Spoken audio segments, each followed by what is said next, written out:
Yes. Bentar. Sekarang hari keberapa sih? Bangun. Bangun, Bapak. Segera kita mulai. Cek audio. Apakah suara saya kedengaran dengan jelas? Tuh, anaknya nih nonton tuh, Cik Ayesha.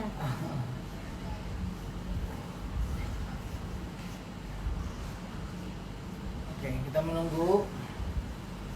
Hari ini kita akan berbicara dengan salah satu ustadz favorit saya. Banyak pertanyaan seputaran puasa, seputaran ibadah kali ini, tapi topiknya topik-topik yang seru gitu.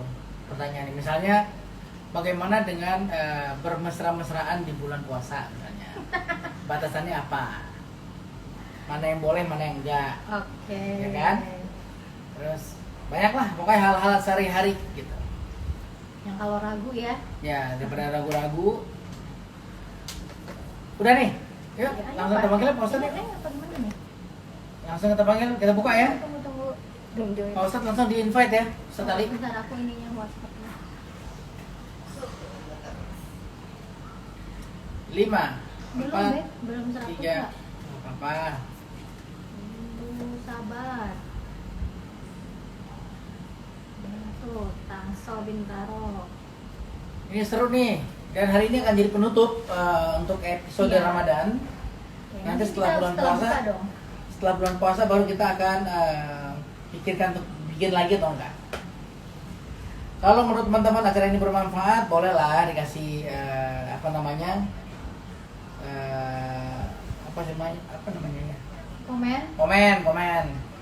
Mau terus nggak nih? Atau nanti di Instagramnya Violat bikin itu bang, bikin polling. Oke. Udah, 4, masuk. Dah, cepet ya. Let's go. Oke. 1, 2, 3. Assalamualaikum warahmatullahi wabarakatuh.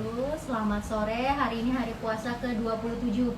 Wah, sedikit jadi lagi nggak kita. kerasa sebentar lagi. Allahu Akbar, Takbiran ya. Allahu Akbar, Allahu Akbar. Ya. Dah. La Belum. ilaha illallah. Belum ya? Nah, jadi hari ini nih hari terakhir. Penutup, terus ada juga pengumuman dari Pemenang proyektor, ya. Epsan. Mm. Dari Epsan titip salam, kata terima kasih udah berkolaborasi dengan Epsan. Ya, kita yang berterima Kita kasih. terima Iya, kasih. senang banget Thank you, dapat Epsan. proyektor keren ini. Dapat Ya, hadiah dapat kan? hadiah banyak. Iya. Terus mereka support untuk kuis. Keren Epsan. Yang dengerin kita juga mendapatkan manfaat ya, dapat hadiahnya juga bagus-bagus kan? Iya. Oke, yuk kita invite Pak Ustadz yuk. Ini dimatiin dong mas komputernya, audionya. Pak Ustadz Ali. Ustadz. Assalamualaikum Pak Ustadz. Haji. Apa kabar Haji Tompi dari Aski? Sehat Pak Ustadz? Sehat. Saya pikir kita Ini lagi di mana Pak Ustadz? Lagi di mana ini? Lagi di rumah, di kamar, di perpustakaan. Nes, sebentar Pak Ustadz. Nes, minta tolong naikin itu dong, audio dong. Yang ini bang jadi kecil di sini. Iya, makanya saya naikin. Sebentar Pak Ustadz. Dah, cek Pak Ustadz. Cek. Nah, oke. Pak Ustadz, jadi kita tuh setiap sore, Saban sore di bulan Ramadan, kita bikin talk show bergizi namanya Pak Ustadz. Ya, Kalau saya kemarin kita bahas urusan kesehatan. banyak ngikutin dan ilmunya banyak sekali tuh. Oh, alhamdulillah Pak Ustadz. Wah, Pak Ustadz nggak komen kalau tahu gitu kan. Kita sapa-sapa gitu. Saya nggak bisa full kadang-kadang ngikutinnya, tapi ngambil yang penting-penting. Oh gitu Pak Ustadz. Yang penting yang berhubungan sama kolesterol ya Pak Ustadz. Pak Ustadz, jadi hari ini kita akan ngebahas yang bersinggungan langsung dengan ibadah Pak Ustadz. Ya. Nah, saya buka dengan pertanyaan yang menghentak Pak Ustadz.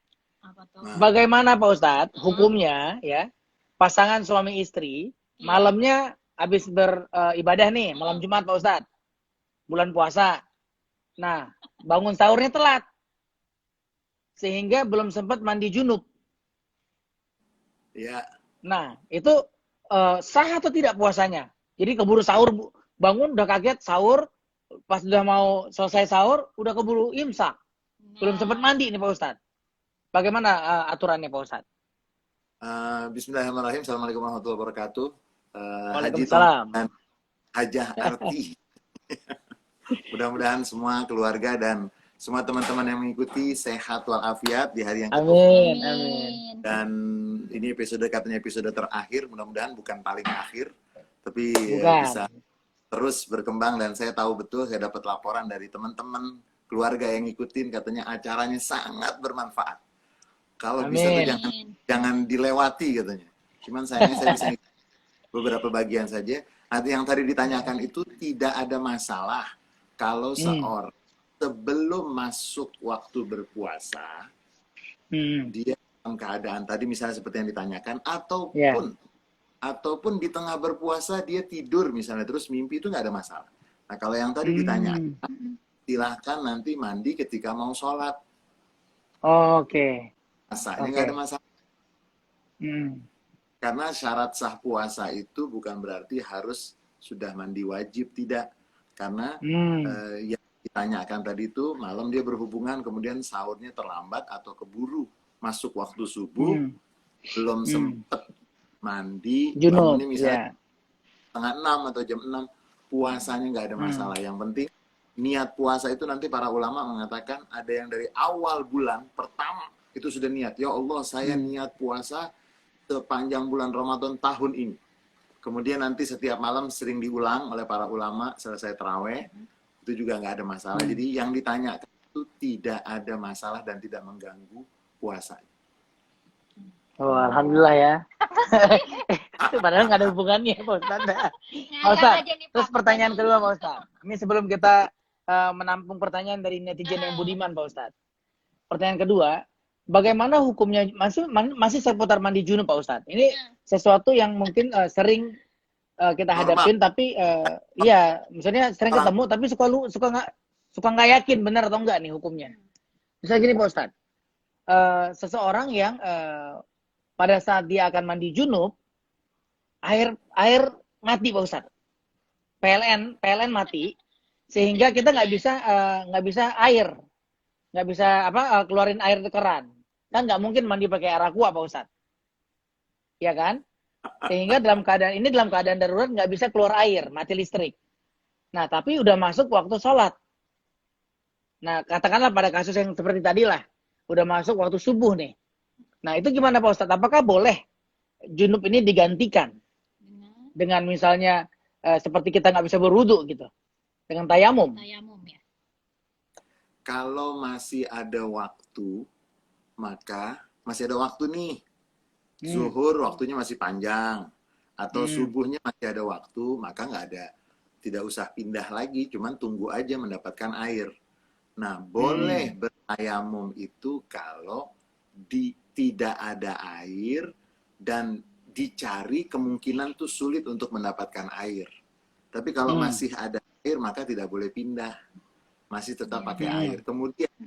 Kemudian nanti secara ilmu kesehatan, itu dikatakan seorang yang akan mandi wajib itu, kalau dia menggunakan air, si laki-laki itu akan kembali kesegaran untuknya.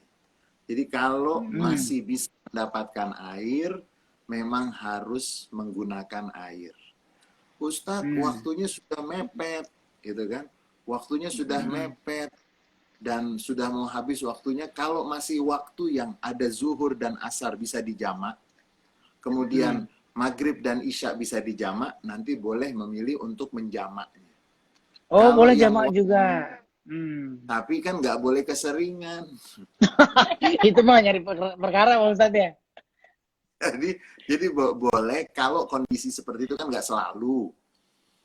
Dan di waktu yang masih ada kesempatan. Ya makanya justru karena nggak setiap hari maka ditanyain biar kita paham hukumnya.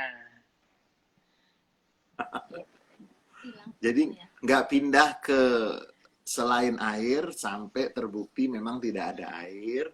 Dan kalau waktunya sudah mepet, dilihat sholatnya, sholat yang rumpun bisa dijamak atau tidak. Karena kan kalau subuh itu kan nggak bisa dijamak dengan zuhur.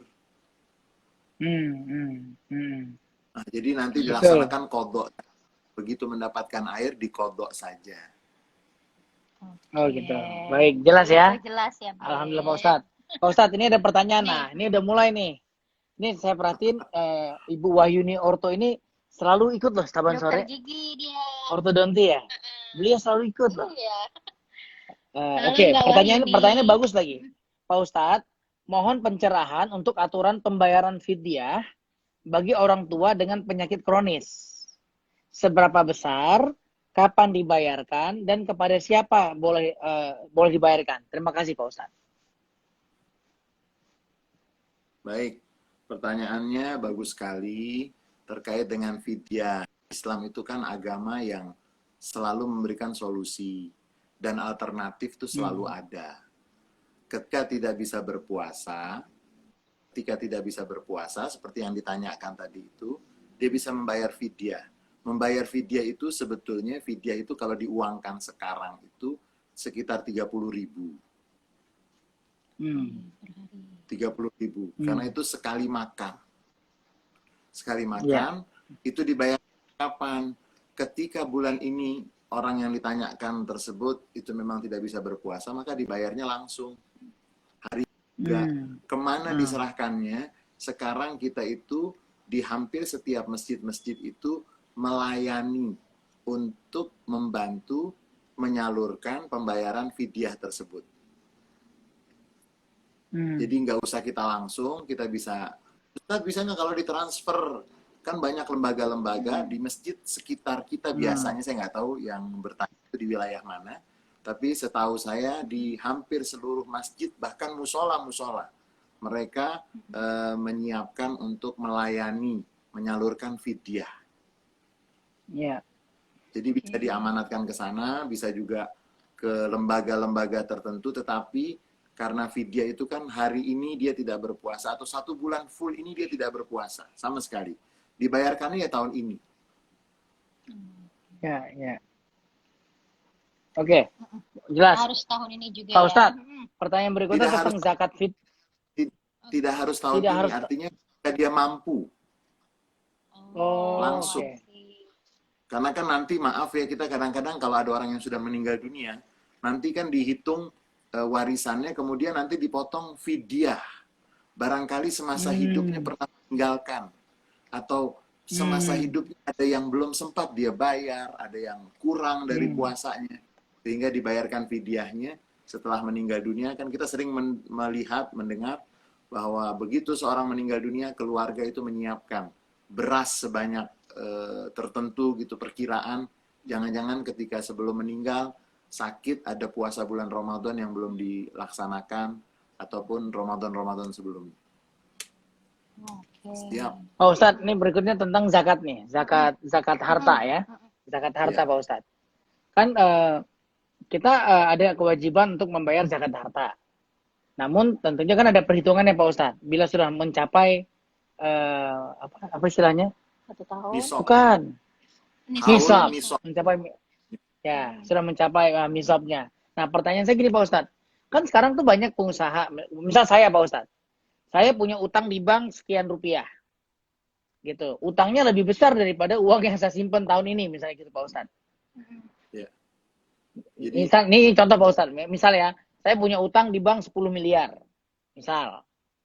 Pendapatan saya per tahun, uang tabungan saya cuma 2 miliar. 2 miliar itu ada uangnya. Tapi 10 miliar itu kan utang yang kita cicil kan Pak Ustadz. Nah, bagaimana menghitung zakat kita pada kasus seperti ini Pak Ustadz? Jadi begini, zakat mal atau zakat harta itu nanti seperti yang tadi Haji Tompi sebutkan, ada nisab, ada haul. Nisab itu artinya saya memiliki, kita memiliki batas minimal dari uang, yang uang tersebut adalah kelebihan dari kebutuhan primer kita. Jadi uang nisabnya itu 86 gram emas. Sekarang berapa? 85 atau 86 gram emas itu berapa harganya? Kalau kita punya uang senilai itu, dan itu kelebihan dari kebutuhan primer kita.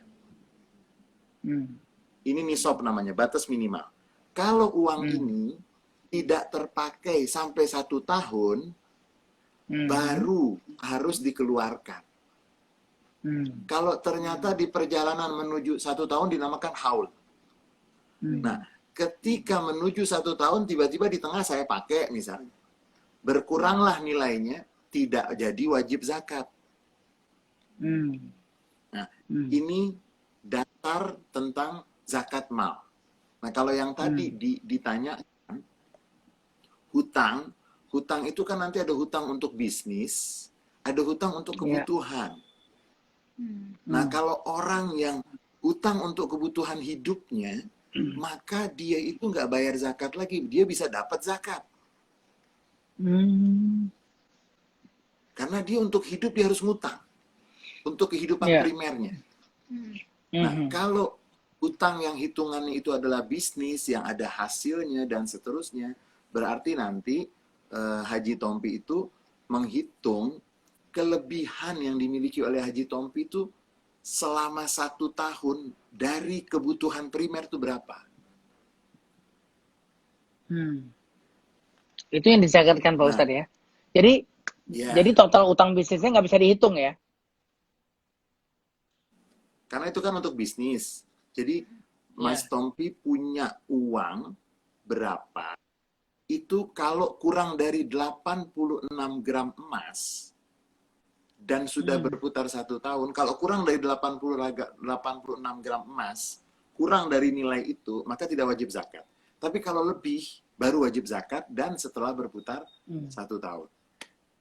Jadi kan boleh jadi orang dapat uang nih banyak nih. Dia taruh di tabungannya, bulan Ramadan ini dia taruh di tabungan. Misalnya sekarang berapa ya? Emas berapa sekarang? Emas berapa? Nggak tahu Pak Ustadz, nggak pernah beli emas. Belinya martabak dong Pak Ustadz. Iya. Jadi saya nggak tahu nih hari ini berapa. Misalnya 8. Kalau misalnya emas itu 500.000 misalnya 1 gram, 86 gram itu berapa? Taruh misalnya itu 70 juta ataupun 50 juta. Batas nisab itu minimal, misalnya senilai 86 gram emas, setelah 1 tahun, dan ini harus di luar kebutuhan primer saya, dan keluarga, dan orang yang menjadi tanggungan saya. Kalau sampai 1 tahun belum dipakai, maka diambil 2,5%. Tapi kalau di tengah jalan, terpakai, tiba-tiba ada kebutuhan yang mendesak, mau tidak mau harus dipakai, berkurang. Ketika berkurang, nggak wajib zakat lagi. Tapi nanti ada pertanyaan yang menarik, yang orang takut juga sebetulnya. Tapi kalau dia paham, dia nggak usah takut.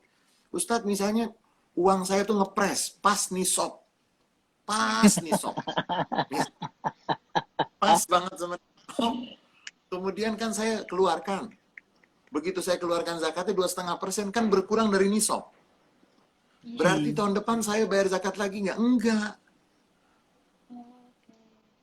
Jadi jangan terus dipikir keluarkan tiap tahun, akhirnya habis. Enggak. Artinya apa? Kalau kurang dari nisab, tidak menjadi wajib zakat. Nggak berbayar. Ya. Artinya uang itu nggak akan dianjurkan nanti untuk sedekah. Kira-kira gitu. Siap. Oke. Jelas. Ntar sebelum itu. Sebelum ke situ, Beb. Ini dulu ada yang lebih penting. Karena kan ini dalam beberapa hari ke depan, insya Allah kan Idul Fitri, Pak Ustadz. Ya. Sementara kita kan kesulitan untuk sholat berjamaah Idul Fitri. PSBB ya. Ya. Nah, untuk yang mau melaksanakan sholat sendiri di rumah, ini gimana Pak Ustadz? Apakah boleh? Kalau boleh, bagaimana tata caranya? Kalau sholatnya mungkin bisa cepat dipelajari, tapi kan kemampuan untuk memberikan khotbahnya kan nggak gampang Pak Ustadz. Nah, gimana Pak Ustadz pencerahannya? Untuk Dokter Tompi pasti gampang itu kalau khutbahnya itu. Dia udah jiper duluan Pak Ustadz. Kalau sudah bisa menciptakan. Dulu saya bisa Pak Ustadz. Khutbah. Dulu saya juara khutbah Pak Ustadz dulu. Zaman SMP. Jadi sekarang udah lama nggak berani Pak Ustadz ya.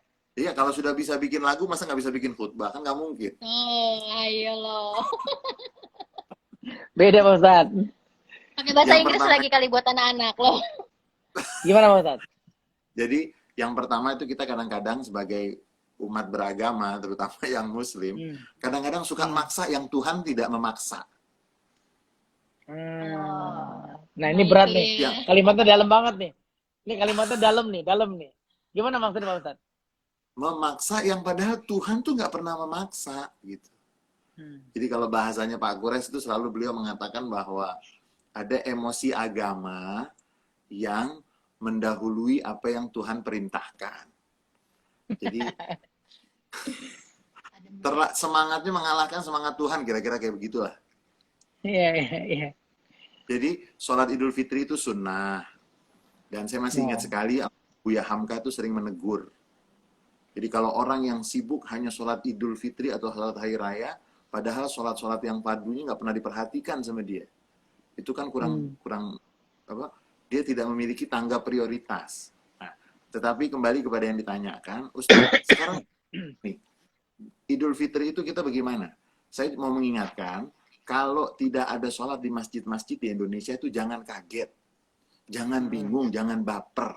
Itu biasa. Di Saudi Arabia itu masjid semua ditutup, kecuali Masjid Haram dan Masjid Nabawi. Itu pun yang masuk terbatas. Jadi jangan dihebohkan seakan-akan itu mau kiamat, seakan-akan enggak gitu. Zolim. Zolim, kemudian Dajjal mau keluar lah, apa segala macam itu kadang-kadang. Dajjal mau keluar tuh nggak nunggu yang begini-begini gitu. Dajjal tuh udah tahu kapan.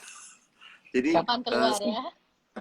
karena saya tahu sekali saudara-saudara kita tuh banyak yang terlalu punya semangat mengalahkan gitu, yang semestinya. Padahal di Saudi Arabia pun bahkan mereka lockdown ketat itu di hari raya nanti. Saudi Arabia negara yang di situ ada Masjidil Haram, Masjid Nabawi, lockdownnya itu benar-benar ketat selama beberapa hari semenjak hari raya. Betul-betul ketat. Dan mereka tidak mau terjadi penyebaran virus dengan alasan apapun nggak bisa diterima. Bahkan jangan sampai beragama itu mengantarkan kepada bahaya. Karena agama menolak semua bentuk bahaya. Dan ada hadis yang populer dan harus kita tanamkan bahwa Nabi Muhammad mengatakan, dan ini menjadi rumus ilmu hukum Islam. Hadis Nabi itu la darar wa la dirar. Tidak boleh ada bahaya dan tidak boleh ada yang membahayakan dalam agama. Nah, ketika masjid-masjid itu bukan mau melarang orang untuk beribadah, bukan. Untuk menjaga jangan sampai terjadi penyebaran. Kan kalau dari mall orang tersebar virus itu nggak bagus. Apalagi kalau dari tempat ibadah kan tambah nggak bagus lagi. Nanti bisa membusukkan lembaga ibadah. Jadi kalau memang besok mau melaksanakan sholat Idul Fitri itu, boleh di rumah. Dan kalau sendiri boleh. Itu ada pendapat ulama mengatakan boleh sholat sendiri. Dan kalau sendiri nggak pakai khutbah. Karena bakal khutbah siapa yang mau dengerin kan gitu. Dia sendiri. Pakai earphone Ustaz. Yeah. Jadi tata caranya itu seperti biasa normalnya. Nanti ada 7 kali takbir yang pertama. 7 kali takbir. Kemudian 5 kali. Selesai 2 rakaat. Setelah rakaat yang kedua tuh 5 kali takbirnya. Kemudian selesai sholat tersebut, khutbah seperti khutbah Jumat. Dan khutbah Jumat itu sebetulnya tidak panjang-panjang. Dan sebetulnya nggak bagus khutbah Jumat itu panjang-panjang. Karena khutbah itu intinya seperti iklan. Pendek, singkat, padat, nancep. Jadi kalau ada orang khutbah Jumat sampai setengah jam, sampai 1 jam itu nggak bagus. Karena nggak nangkep. Sama seperti iklan. Kalau iklan kepanjangan kan nggak nempel. Tapi kalau iklannya singkat, jadi bisa dilakukan. Dan sekarang nanti kita kirimkan ke Haji Tompi itu sudah ada panduan dari MUI Pusat, MUI DKI juga, panduan untuk sholat Idul Fitri di rumah. Bahkan ada kumpulan khutbah bisa dipilih. Oh, tinggal dibaca Pak Ustadz ya? Tinggal dibaca. Kalau saya tidak kalau saya pribadi menyatakan untuk orang sekelas Dr. Haji Tompi ini nggak boleh, kecuali buatan Tompi. Nah, tuh Oke. gimana? Pak Ustadz, ini kita kembali ke ini nih Pak Ustadz. Ini udah banyak banget pertanyaan. Zakat nih Bang. Iya, tentang zakat. Tadi ada yang bertanya nih Pak Ustadz, kalau misalnya sekarang nggak bisa keluar rumah atau misalnya menghubungi masjid yang terdekat, boleh nggak zakat online? Oh iya. Nah kan kadang-kadang zakat online kita nggak tahu peruntukannya kemana ya, kadang-kadang. Nyampe atau enggak ya? Jadi sekarang ini kita bersyukur dengan adanya corona. Saya bersyukur. Bersyukur tuh bukan berarti saya ini, tapi tidak. Dengan adanya corona ini kan potensi yang begitu banyak, yang begitu besar. Sebetulnya kan media ini sudah 10 tahun lebih yang lalu bisa kita gunakan. Tapi corona datang memaksa kita menggunakan media ini. Kalau nggak ada corona mungkin nggak dipakai seperti ini. Jadi jangan nih corona datang tuh untuk mendobrak, gunakan teknologi yang sudah lama ini nggak dipakai. Kemudian yang terkait dengan perkembangan teknologi tersebut dan online untuk kita membayar zakat, pastikan sedekah, zakat sampai kepada orangnya dengan jalur yang tepat. Sekarang banyak sekali lembaga-lembaga yang kredibel, dari mulai milik pemerintah, kemudian pemerintah pusat, pemerintah daerah, kemudian lembaga-lembaga, dan baik yang swasta, kemudian juga masjid-masjid yang kita percaya bahwa akan disampaikan. Ustadz, saya itu nggak yakin. Jangan melakukan sesuatu yang tidak yakin. Jadi kalau misalnya kita mau menitipkan, kita yakin nggak? Kalau nggak yakin, nggak usah. Tapi kalau kita yakin, seandainya ya, saya nitip yakin dengan satu lembaga A. Ternyata di situ ada penyimpangan, ada penyelewengan. Kita nggak ada masalah. Karena dikatakan... Yang salah dia ya. Yang salah dia ya. Iya. Yang dosa dia ya. Yang salah dia karena sedekah ataupun zakat belum sampai ke tangan orang yang menerima, sudah sampai ke Allah Subhanahu wa taala pahala. Kewajibannya sudah gugur begitu kita sudah melakukan. Betul ya, Pak Betul. Ustadz ya? Persis. Nah, ini Pak Ustadz. Ada dua nih, Nah, ini online nih Bang. jadi ke arah online. Ini Online menarik nih, Pak ada Ustadz. nih. Kan kalau kita di Arab waktu umroh atau ibadah haji, kadang-kadang kita sholatnya mendengarkan bocoran dari speaker ya, atau melihat dari monitor TV kan Pak Ustadz. Ya. Kita ada bocoran speaker gitu, tapi masih di lingkungan Masjidil Haram. Nah, sekarang ada pertanyaan nih. Karena sekarang lagi pandemi begini, apakah boleh sholat Idul Fitrinya online? Dan khutbahnya online. Khutbahnya Bang. online. Jadi dia buka TV, dia sholat aja. Ikutin misalnya Mengikuti imam, misalnya di tapi via televisi. Saya harus jujur menyampaikan apa adanya. Memang sebagian ulama bermazhab Maliki yang banyak di Maroko, mereka sudah lama memiliki fatwa boleh sholat di belakang atau makmuman dengan imam melalui radio. Itu sudah ada. Tetapi nanti harus bisa dipastikan bahwa online itu tidak akan tersendat-sendat, apalagi mati koneksinya. Oh iya. itu tergantung. Entah udah walat dolin. Nggak jadi amin. Udah hukum mati ya Pak Ustadz ya. Jangan-jangan kita lagi Benar nungguin ini juga imam, nggak tahunya imamnya udah selesai. Iya. Nah, jadi Benar. makanya kita di Indonesia yang bermadzhab Syafi'i itu belum menyatakan boleh. Kenapa pertimbangannya? Jangan sampai nanti di tengah jalan sinyalnya putus, listriknya mati, akhirnya ibadahnya berantakan. Nah, Wah ini terus, kalau didengar oleh provider internet bisa jadi iklan Pak Ustadz.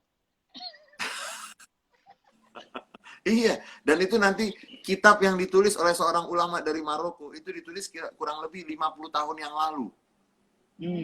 Itu kalau memang mereka tahu kitab itu, saya rasa itu kitab akan menjadi iklan. Iya. Boleh sholat radio. Nah, Jadi jawabannya untuk kita di Indonesia yang kebanyakan masih menganut mazhab Syafi'i, belum ke arah sana ya Pak Ustadz ya. Jadi kalau mendingan sholat sendiri atau berjamaah di rumah, ya bukan nggak keluar juga. Itu lagi Mas Ompi sebelum lanjutin lagi. Gimana Pak Ustadz? Jadi hanya corona ini kita bersyukur akhirnya rumah kita jadi rumah yang penuh dengan ibadah. Betul Pak Ustadz. Biasanya ada yang sekarang, mohon maaf loh ya, ini saya harus sambil nunggu itu pertanyaan sedikit aja. Saya tuh sampai mendengar orang kiai mengatakan yang memaksa mau membuka masjid untuk sholat taraweh, jangan-jangan dia nggak bisa jadi imam di rumahnya. Dalam banget ya. Bingung dia mau jadi imam, akhirnya dia paksa. Buka dong, kenapa masjid nggak dibuka? Loh, Bukankah kalau kamu bisa jadi imam di rumah kamu, lebih bagus kamu dengan anak-anak Pahalanya kamu? sama ya? Pahalanya Sama. sama juga Pak Ustadz ya? Oh iya, Nabi Muhammad tuh lebih Sama banyak nggak Pak sholat Ustadz? sunnahnya di rumah. Nggak Pak Ustadz, maksudnya kita sholat berjamaah di rumah dengan sholat berjamaah di surau gitu, pahalanya sama nggak Pak Ustadz? Ya semestinya kalau di masjid beda. Tetapi di masjid itu beda. Tetapi kalau ada uzur, ada halangan, kita tidak bisa kan sekarang kita mau ke masjid nih, tapi kan ada halangan. Setiap ada halangan yang namanya uzur atau halangan yang dibolehkan oleh syariat, maka kita yang ingin melakukan itu tapi tidak bisa karena terhalang, tetap mendapatkan pahala yang sama. Jadi orang yang sakit, dia mendapatkan pahala yang biasa dia lakukan di saat dia sehat. Oke, Pak Ustadz, pertanyaan berikut Pak Ustadz. Ini Ya. saya tuh paling senang sama Pak Ustadz Ali ini kalau ngomong tentang sejarah cerita, hikayat. Oke, cerita apa nih Bang? Nah, Pak Ustadz, tolong dong cerita sedikit. Zaman Nabi Muhammad, ya, beliau itu bagaimana cara beliau merayakan Idul Fitri, Pak Ustadz? Ya. Apakah sama dengan kita? Ada halal Keliling, bihalal. halal bihalal, keliling-keliling dari satu rumah ke rumah yang Makan lain, ketupat. makan ketupat, kasih angpau, gitu Pak Ustadz. Zaman Nabi gimana Pak Ustadz? Ya, saya mau mulai dengan cara puasa Nabi dan cara puasa kita. Kita itu puasanya benar. Dari mulai masuk waktu subuh sampai maghrib. Nah, ketika berbuka, nah itu kita macam-macam. Ada yang balas dendam, ada yang... Nah, itu dia. Jadi puasanya sama. Tetapi nanti ketika berbukanya itu yang kadang-kadang banyak yang balas dendam. Nah, begitu juga dengan Idul Fitri. Untuk Idul Fitri, Nabi Muhammad sebelum sholat Idul Fitri, beliau menganjurkan untuk kita memakan sesuatu atau meminum sesuatu. Dan ini namanya agama yang dibawa oleh Nabi yang sangat rasional. Karena kan sudah 1 bulan berpuasa, kemudian ketika akan sholat itu jangan sampai lapar lagi. Mengkonsumsi kalau ada kurma, jangan dipaksakan kurma gitu loh. Pokoknya makanan yang bisa kita konsumsi, makan ringan untuk menuju ke masjid atau ke lapangan. Dan Nabi memang ketika melaksanakan sholat Idul Fitri atau Idul Adha itu beliau di lapangan. Kenapa di lapangan? Nanti diminta semua terlibat untuk hadir. Kalau di lapangan itu kan beda dengan masjid. Kalau di masjid kan wanita berhalangan nggak boleh masuk.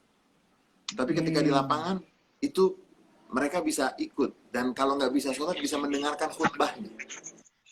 Nah, jadi Nabi bangun, sholat subuh, selesai sholat subuh, kemudian beliau biasa menggunakan zikir-zikir beliau itu sampai menjelang terbitnya matahari, sholat syuruk. Setelah itu, baru beliau kalau Idul Fitri, beliau memakan atau mengkonsumsi kurma, kemudian minum, baru beliau menuju ke masjid atau ke lapangan tempat sholat. Dan nanti memang dikatakan dianjurkan memakai pakaian yang bagus, yang bersih. Karena itu kan kita menyebut itu fitrah. Jadi pakaian yang kita gunakan juga itu melambangkan bahwa kita ini sudah berubah. Kita ini sudah kembali ke fitrah. Kemudian Nabi biasanya melintasi satu jalan menuju ke masjid atau menuju tempat untuk sholat Idul Fitri atau Idul Adha. Pulangnya Nabi melintasi jalan yang lain. Jadi kalau perginya dari jalur sini, nanti pulangnya ke jalur yang lain. Kenapa demikian? Nanti para ulama mengatakan setiap hari raya, baik Idul Fitri ataupun Idul Adha, di jalan-jalan itu penuh dengan malaikat yang berdoa. Untuk banyak mendapatkan malaikat yang berdoa, dan kita mendapatkan doanya, makanya jalannya bukan jalan yang sama, tapi jalan yang berbeda. Kemudian, untuk bisa bersilaturahmi. Nah, cuma memang kita Indonesia punya gaya tersendiri.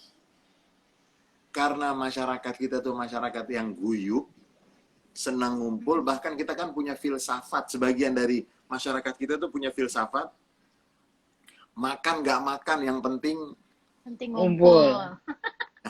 Yang penting ngompol. Ya. Kita punya budaya yang seperti itu, dan memang Nabi bersilaturahmi.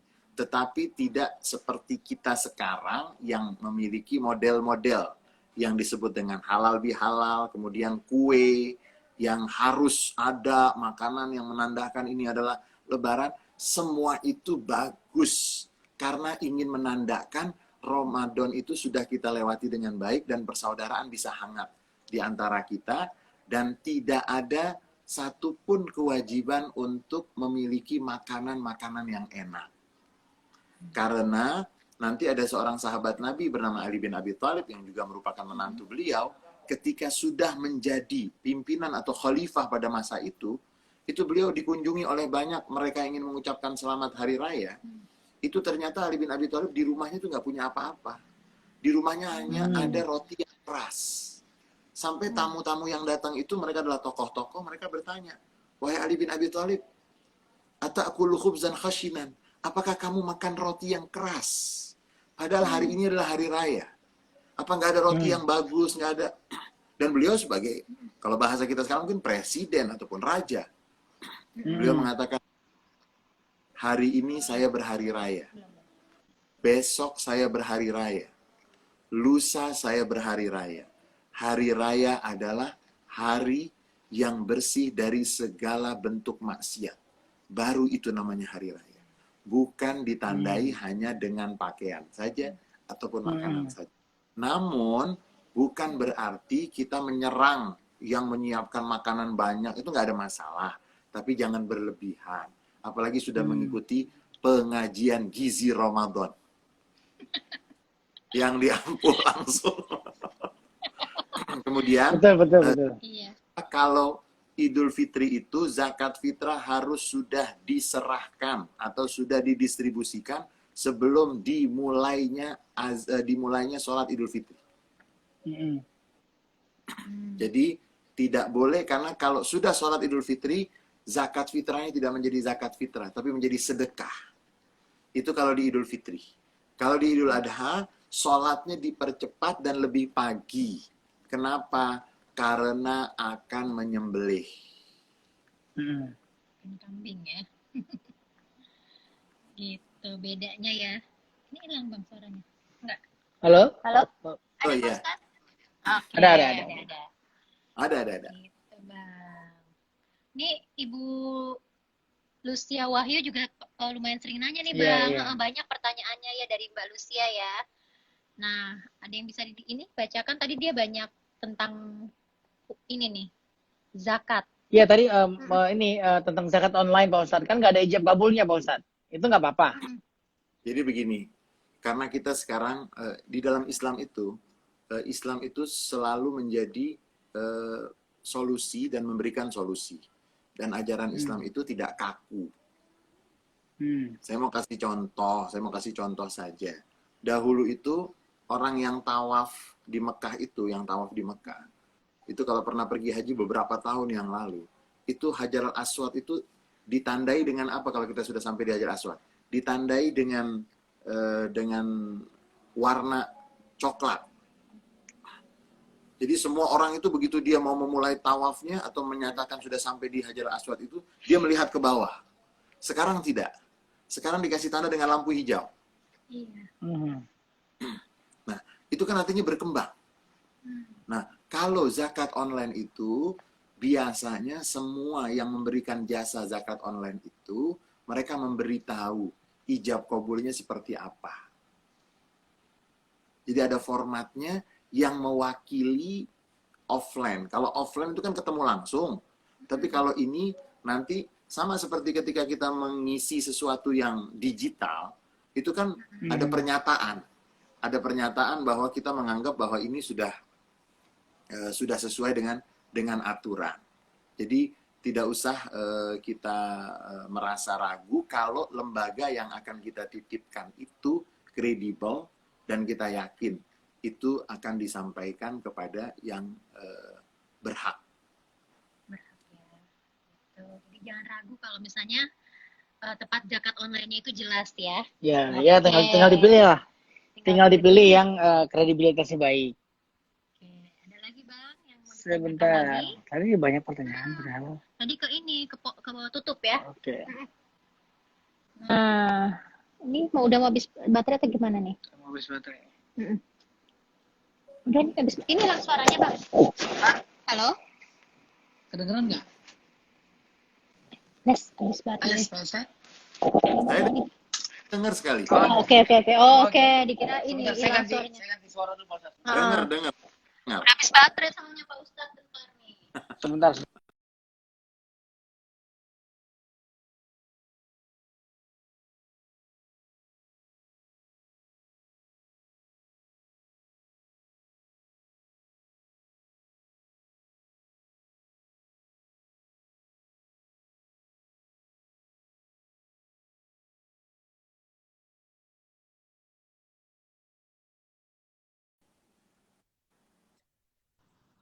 Kedengeran ya Pak Ustadz?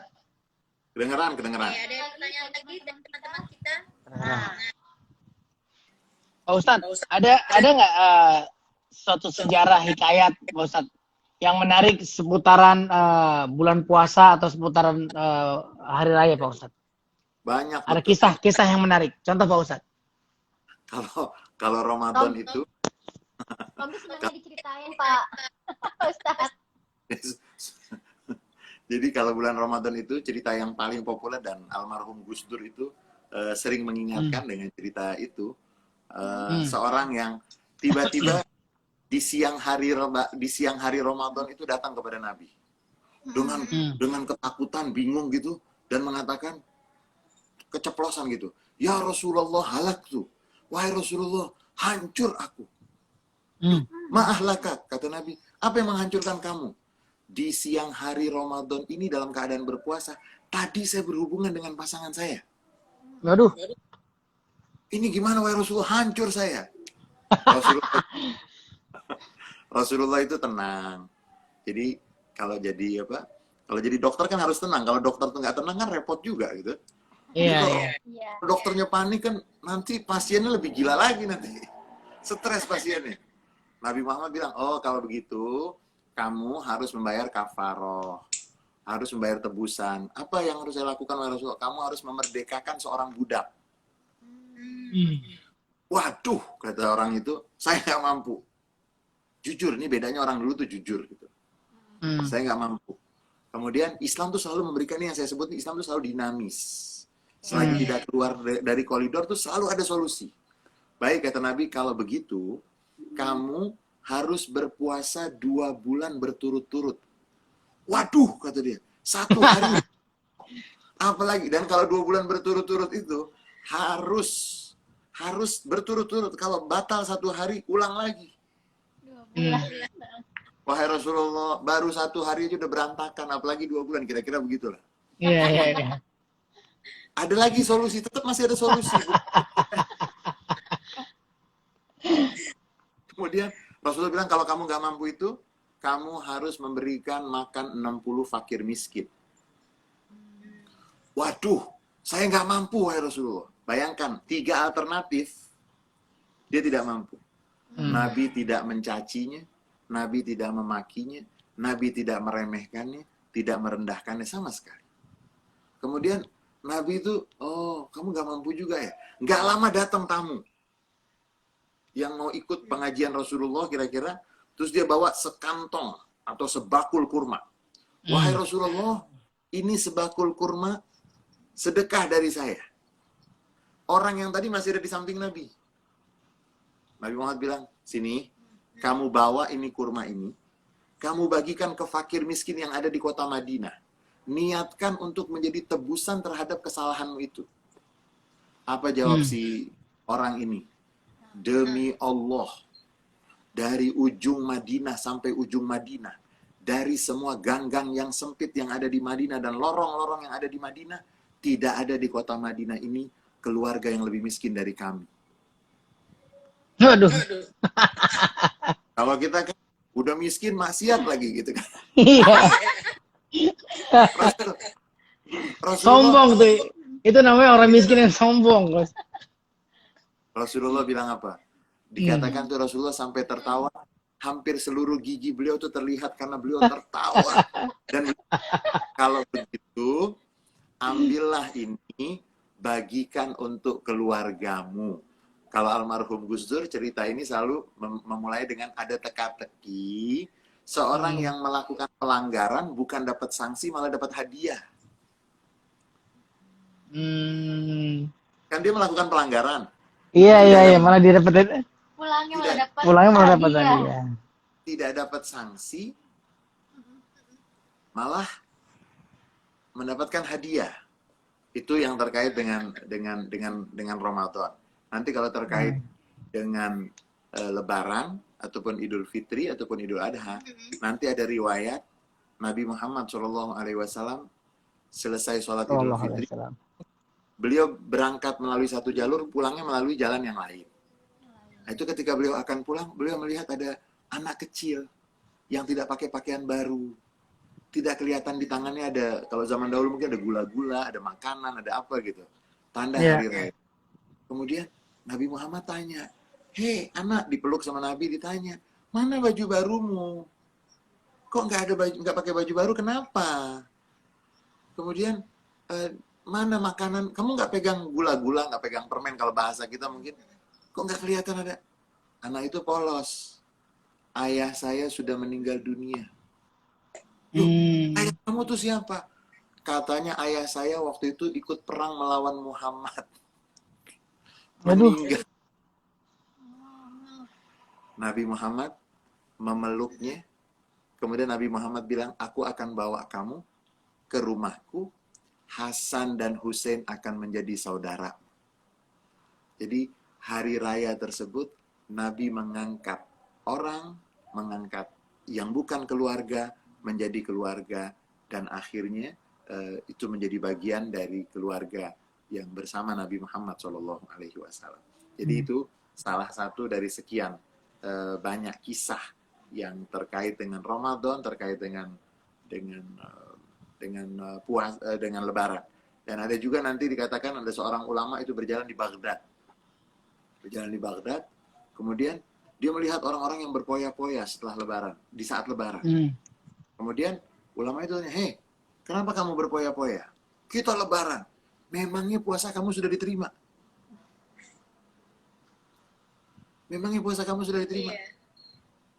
Mana yang sudah menyatakan diterima puasanya? Saya mau mengucapkan selamat. Kalau belum diterima, apa begini caranya?" Iya. Dan nanti dikatakan dalam riwayat, setiap hari Idul Fitri atau Idul Adha, itu setan menjerit. Kenapa setan menjerit?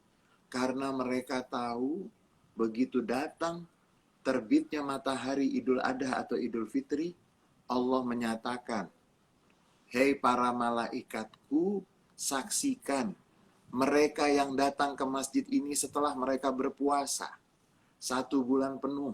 Saksikan aku telah mengampuni dosa mereka semua." Nah, dikatakan tuh nanti setan akan menjerit kesakitan, lalu berkumpullah anak-anak buahnya.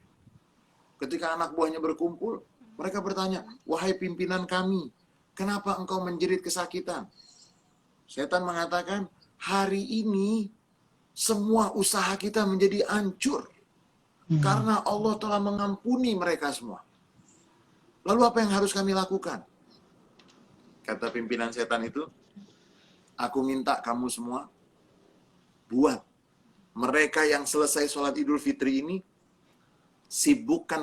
buat mereka sibuk dengan kelezatan dan kemaksiatan, sehingga baru diampuni oleh Allah, sudah dimurkai lagi oleh Allah." Makanya kita di Indonesia tuh punya budaya yang bagus sekali, walaupun nggak ada di Timur Tengah.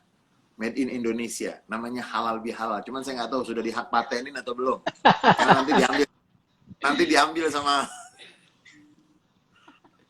diambil sama yang lain lagi kalau belum dihak paten kan. Kata-kata halal bihalal tuh nggak ada ya, Ustaz, di tempat lain ya? Di sana itu mereka cuman membuat biasanya itu ya datang berziarah dan tidak dibikin kalau kita kan formal. Sampai di lembaga-lembaga pemerintah, keluarga, lembaga pemerintah, kemudian masyarakat, perkampungan dan seterusnya. Kalau di sana hanya mengucapkan taqabbalallah minna wa minkum. Ustadz, apakah itu menjadi tidak baik? Nah, di sini kita harus memahami agama itu jangan difahami hanya teks saja, tapi konteksnya Hmm. juga harus difahami. Saya mau kasih contoh sedikit aja, teks Iya, dan iya. konteks. Hmm. Jangan sampai ada yang menyatakan bubarkan kantor urusan agama karena zaman Nabi nggak ada kantor urusan agama. Nggak ada. Nikah aja, nggak usah tuh pakai penghulu. Nah, ini namanya orang primitif yang pakai nama Islam. Karena Hai. loh, jangan sampai konteksnya itu dilepas. Betul nggak Iya, ada iya, teksnya. iya. Konteksnya apa? Menjaga keturunan, menjaga keluarga. Kalau nggak dicatat, nanti berantakan. Di zaman Nabi nggak ada. Jangan selalu alasannya di zaman Nabi tidak ada. Dan jangan pernah mengaku-ngaku sama dengan Nabi. Karena Nabi ada konteksnya yang berbeda. Nabi itu kalau buka puasa selalu dengan kurma. Karena di sana banyak kurma. Nah, gitu. Yang selalu saya kasih contoh tuh begini. Ustadz, saya mau ikut pengajian one day one hadis. Oke, bagus. Tapi jangan sampai tidak ada pembimbingnya. Karena apa? Kalau langsung dipraktekkan, bisa-bisa kebablasan dan lepas dari konteks. Dua saya mau kasih contoh. Satu, Nabi Muhammad kalau makan selalu dengan 3 jari. Iya. Kenapa? Karena yang beliau konsumsi kurma. Pantes dengan 3 jari. Iya. Jangan makan sop pakai 3 jari. Bubur ayam. Makan sop. Nah, itu kan artinya apa? Jangan hanya paham teks, tapi tidak tahu konteks. Konteks ya. Nabi Muhammad kalau hujan turun selalu keluar dari rumah, basah-basahan berdoa. Itu teksnya. Tapi konteksnya bagaimana? Di sana memang hujan jarang turun. Nah, Iya. jangan sampai teks itu dipakai dengan konteks yang berbeda. Di Bogor hujan 1 hari, di puncak hujan tuh 3 kali sampai 10 kali. Kemudian mau mempraktekkan itu dengan dasar saya mau mengamalkan hadis Nabi. Itu kan jadi lucu nanti. Makanya mohon maaf ya. Pak Ustadz itu kejadian Pak Ustadz. Jadi waktu terakhir kita di Mekah, ya, pas musim haji yang lalu, kan panas banget kan Pak Ustadz. Lagi panas banget. Udah gitu tiba-tiba hujan tuh sore itu ya. Kan nama Pak Ustadz. Ya, tiba-tiba hujan. Kelihatan yang orang Arab pada keluar, pada basah-basahan. Yang orang Asia pada kabur nyari payung. Tuh kan. Tapi itu nggak ada yang salah. Yang sana punya konteks, yang sini punya konteks sendiri. Jadi jangan terus masuk ke halal haram, sesat menyesatkan, bukan. Itu ada konteks yang harus difahami. Konteks itu kan harus kita pahami dengan baik, baru santai saja gitu, jangan dipaksakan. Pak Ustadz, ini pertanyaan terakhir Pak Ustadz. Kayak penting nih untuk ditanyakan. Sejauh mana batasannya kita boleh saling mengingatkan antara satu muslim dengan muslim yang lain? Sejauh mana? Ya, sejauh mana boleh mengingatkan. Ini. Gitu. Karena kan sekarang kadang-kadang gini Pak Ustadz. Sekarang tuh orang ngerasa berhak untuk mengingatkan, padahal kenal juga enggak. Langsung gua nggak boleh begini, ini dosa, ini begini, nah, gitu. Jadi sebenarnya kan ada ayatnya Pak Ustadz, boleh saling mengingatkan sesama muslim. Tapi adakah regulasinya gitu, aturannya? Gimana Pak Ustadz? Waktu kita masih di madrasah, itu biasanya kalau mau pulang itu baca 1 surat. Wal asri innal insana lafi khusrin illal ladzina amanu wa amilus solihat wa tawasau bil haqqi wa tawasau bis sabr. Dan itu ayat atau surat yang biasa dibaca oleh para sahabat Nabi kalau mereka berkumpul lalu berpisah, mereka baca itu. Artinya apa? Jangan lupa saling mengingatkan. Nah, namun semua di dalam agama itu ada etikanya. Ada etikanya. Nabi Muhammad SAW yang mengatakan bahwa Allah innallaha katabal ihsan fi kulli syai. Allah meminta kewajiban baik atau profesional di dalam segala sesuatu. Kalau mau menyembelih saja nggak boleh sembarangan. Menyembelih lo binatang. Mau menyembelih. Itu padahal kan binatang mau dimatikan. Sembarangan aja tidak. Wa idza zabahtum fa ahsinu dzabah, kata Nabi. Ya. Kalau kamu menyembelih, maka sembelihlah dengan secara profesional. Bahkan jangan manusia. Itu nanti baca sejarahnya Sayyidina Umar bin Khattab radhiyallahu anhu wa ardhah. Itu beliau pernah memarahi seorang yang ketika Idul Adha akan menyembelih kambing atau binatang yang akan disembelih itu, semuanya itu dibariskan. Kemudian yang baris itu melihat yang disembelih. Jadi kambingnya atau ontanya atau sapinya itu baris, kemudian yang disembelih itu di depan. Yang lain itu menyaksikan temannya disembelih. Sama Sayyidina Umar dimarahi. Bukan seperti ini cara ini dengan binatang. Iya, iya. Apa? Dengan Stres ya, manusia. binatangnya stres ya. Binatangnya stres, tidak dibolehkan. Apalagi dengan manusia, ada caranya.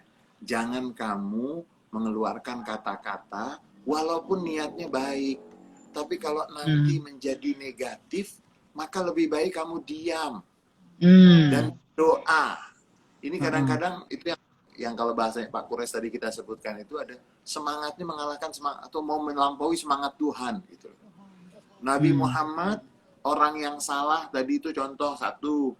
Kemudian ada lagi nanti orang yang salah, yang buang air kecil di masjid, karena dia baru masuk Islam, nggak ngerti.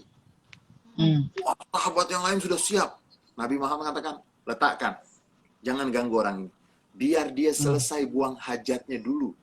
Karena memang secara ilmu kesehatan nggak boleh orang yang buang air kecil terus ditahan-tahan atau Tahan ya. Kemudian Ya. Nabi mengatakan apa kepada sahabat yang sudah mulai marah itu? Nabi Muhammad bilang apa? Sebentar, tunggu dia menyelesaikan itu. Kamu yang marah itu, Nabi dibilang apa? Kamu ambil air. Kalau kita kan apa? Saya ambil air, saya mau siram orangnya. Nabi Muhammad bilang apa? Kamu ambil air, nanti siram tempat yang kotor. Nabi sedang mendidik sahabatnya, jangan terlalu nafsu untuk berbicara, untuk mengambil langkah, tanpa bisa mengendalikan emosi. Jangan sampai nanti kita mengambil langkah sesuatu, tujuannya sebetulnya bukan agama, cuma karena emosi. Dan nanti ada kisah Ali bin Abi Thalib, itu pernah, sudah di medan perang, sudah akan menebas leher musuhnya, tiba-tiba musuhnya meludahi Ali bin Abi Thalib, diludahi. Begitu diludahi Ali bin Abi Thalib, kalau kita gimana? Sudah di depan musuh tuh, Tebas. ludahi kita apain? Tebas lah. Udah lapar mau buka puasa kan gitu nih. Ali bin Abi Thalib memasukkan pedangnya ke sarungnya. Ditanya sama musuhnya, kenapa kamu tidak membunuh saya sekalian? Kalau saya membunuh kamu tadi itu bukan karena ajaran agama, tapi karena saya emosi. Nah, semestinya kalau zaman dahulu, Mas Tompi, Haji Tompi, kalau zaman dahulu itu, seorang ustadz, seorang da'i itu dididik, dilatih, bukan jadi-jadian. Sama seperti dokter, nggak boleh dia baru selesai sarjana kesehatan langsung praktek gimana? Ada namanya modal Google ya. Dia harus bersama yang senior, jadi nanti kan dia mengetahui, karena kan boleh jadi yang di dalam teori buku itu berbeda dengan pasien yang kita lihat di lapangan. Betul. Saya masih ingat betul salah seorang guru saya kedatangan seorang yang badannya penuh dengan tato di bulan Ramadan waktu itu. Kemudian yang datang membawa itu bilang, saya boleh nggak bawa teman saya? Kenapa? Silakan masuk. Enggak, badannya tatoan. Silakan masuk. Tuhan nggak. Begitu masuk yang tatoan itu sambil malu, dia mengatakan bahwa Ustadz, boleh tidak saya datang ke rumah Ustadz ini mau bertanya-tanya. Kemudian saya boleh sholat nggak? Apakah saya sholat? Karena satu badan loh semuanya. Ya. Satu badan. Yang artinya kalau mau disuruh hapus tuh berarti dia harus... Nggak bisa. Terus dia mengatakan, Ustadz saya gimana? Saya mau sholat gimana? Apakah saya harus bersihkan? Nggak usah. Hati kamu tatoan nggak? Enggak. Tuhan melihat. Nah, jadi kita jangan terlalu nafsu untuk menyampaikan. Kadang-kadang mohon maaf ya, kita sebagai orang tua saja mikir nggak sih kalau mau ngomong? Iya. Padahal kita ayah, padahal kita ibu. Betul. Nanti dulu jangan ngomong sekarang. Dia lagi ngambek, dia lagi nggak enak, dia lagi nggak itu. Itu dengan darah daging kita. Apalagi dengan kemudian juru dakwah, orang yang mau menegur itu harus siap dengan senyum. Kalau marah tuh gampang, yang susah itu kan senyum. Nabi Muhammad itu sudah tampan, senyum tidak pernah lepas dari wajah. Dan jangan menjas. Tanya. Penting ya. Jadi kalau menegur itu ya kira-kira seperti sales yang di mall-mall itu kan. Dia Jajanannya kakak loh. Gitu kan? Kok gitu. Boleh minta waktunya Kak, 2 menit saja Kak. Boleh. Nah gitu. Untuk urusan dunia saja, karena kalau saya selalu mengatakan gini, setan itu kreatif, setan itu ulet. Kalau setan nggak kreatif, yang maksiat tuh sedikit. Tapi setan kreatif. Jangan sampai kita yang ingin mengajarkan kebaikan itu malah membuat setan dapat untung. Jadi ada etikanya berakhlak, tidak mengganggu perasaannya. Karena setiap manusia pasti akan tidak menerima kalau dia merasa diremehkan, dia merasa kalau ada orang nih tersasar nih ya di satu stasiun atau di satu terminal. Kita tahu ini bukan mau menuju ke Pulau Gadung. Orang ini ngobrol sama kita. Mau kemana Bu? Saya mau ke Pulau Gadung. Atau mau kemana Pak? Ke Pulau Gadung. Ada bis mau ke Blok M datang, dia naik. Kita gimana? Kita negurnya gimana? Salah dong. Salah. Cara negurnya gimana? Goblok, bukan ke situ gitu. Kan enggak. Enggak dong. Ya tahu aja baik-baik ya. Kalau kita ngasih tahu, goblok itu bukan ke Pulau Gadung, itu ke Blok M. Biarin gua ke Blok M aja. Itu kan banyak yang seperti itu. Iya, jadi ngeyel. Ya. Wallahu a'lam bishawab. Iya. Wah, menarik Pak Ustadz. Alhamdulillah nih Pak Ustadz, ini kayak Pak Ustadz nambah penggemar nih. Mungkin yang sore hari ini berkesempatan mengikuti perbincangan dengan Pak Ustadz Ali. Nah, mungkin bisa di-follow tuh Instagramnya Pak Ustadz. Nanti buat tahu jadwal Pak Ustadz, buat bisa nge-DM, mungkin bisa bertanya-tanya langsung. Pak Ustadz, mungkin karena lagi pandemi gini nggak ada jadwal pengajian ya Pak Ustadz ya? Online ya? Saya hampir semua sekarang online, sampai iktikaf pun online semalam. Oh gitu. Diam-diam dong Pak Ustadz. Abis online diam-diam dong. Kan iktikaf. jadi kita semalam itu alhamdulillah sampai lebih dari 90 yang hadir di Zoom. Kita pengajian-pengajian kita semuanya sekarang itu yang saya katakan tadi, Corona ini datang terlambat 10 tahun. Harusnya dari dulu bisa digini nih Pak Ustadz ya. Tapi penyakitnya nggak usah, teknologi pemanfaatannya gini pakai ya. Kan emang harus pepet kayak begini kali Bang, akhirnya kepake. Penyakitnya nggak usah. Kemudian juga jangan sampai menghadapi penyakit ini kita punya masalah dengan salah paham.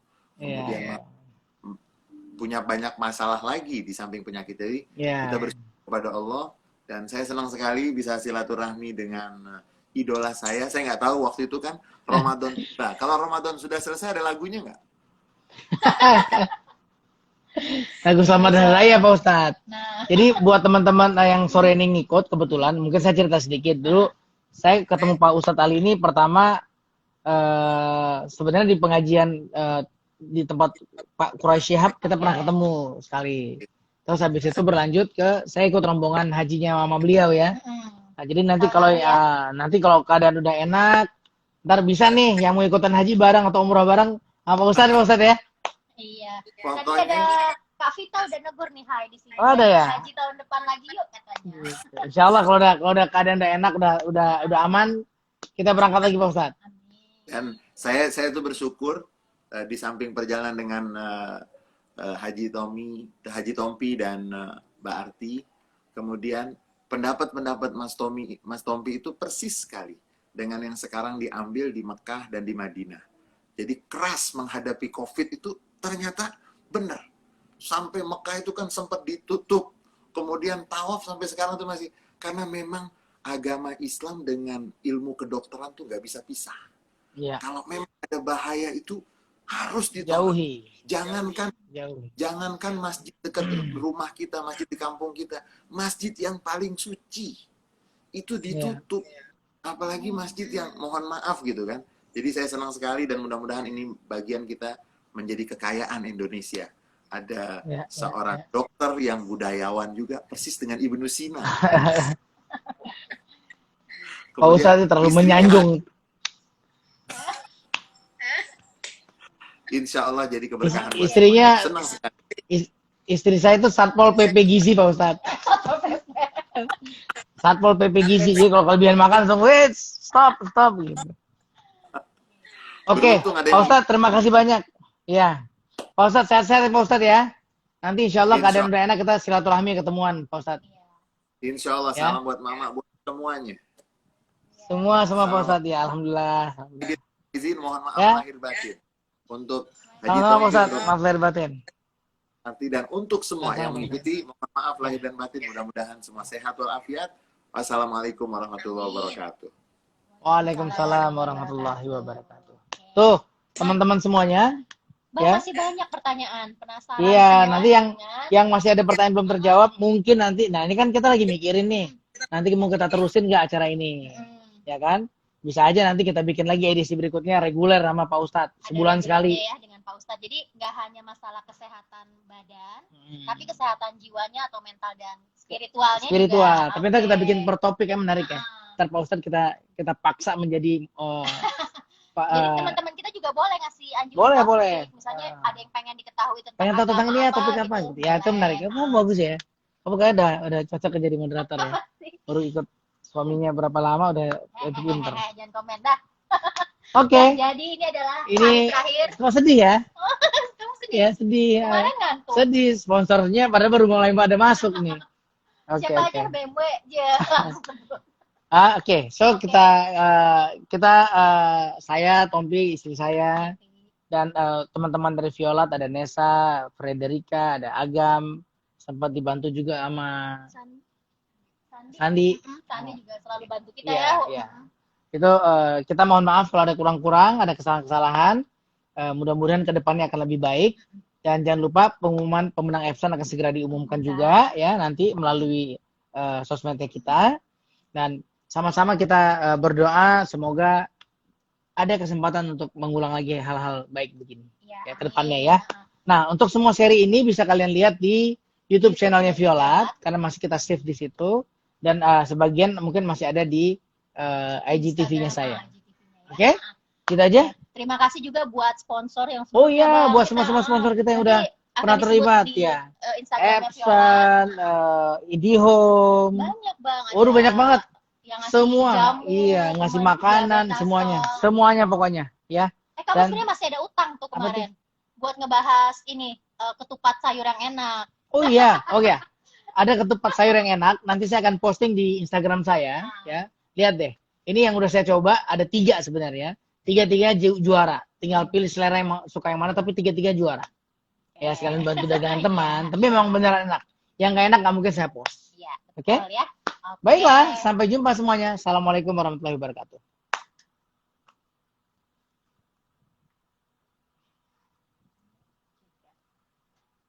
Banyak yang penonton setia loh ya Bang. Iya. Udah habis ya?